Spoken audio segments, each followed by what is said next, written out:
Les choses, il faut les réfléchir en soumis. L'action, la réaction aussi. Et non en nationaliste de tel ou tel pays. Bien des gens condamneront ce que je vais dire ici. Les peuples qui se soulèvent ces temps-ci sont en majorité sunnites, donc des peuples associateurs. Si l'associateur ôte le joug de dessus de lui, tout en demeurant dans l'association, ceci n'est qu'un embellissement de sa mauvaise action, à l'échelle d'un seul homme, d'un peuple entier, ou même d'un continent.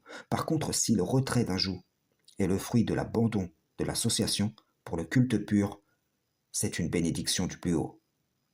Comprenez bien, comme Israël a pu lâcher la main de l'Égypte pour saisir celle de Babylone ou vice-versa, tout en demeurant rebelles à l'Éternel, ainsi en est-il des peuples qui par opportunisme lâcheraient la main de tel ou tel peuple occidental pour celle de la Russie, sans se tourner en vérité vers le Tout-Puissant.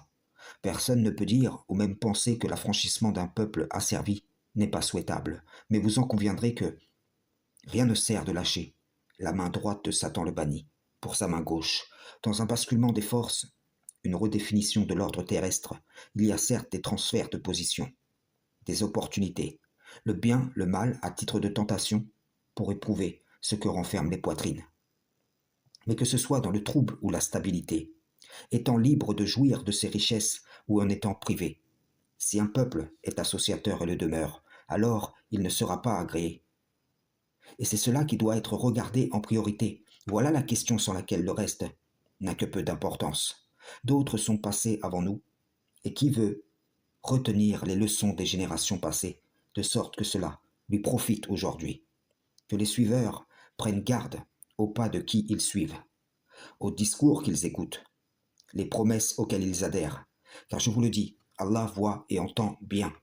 D'autres, après avoir été éprouvés sans se remettre en question, se sont vus ouvrir les portes sur l'abondance de tout.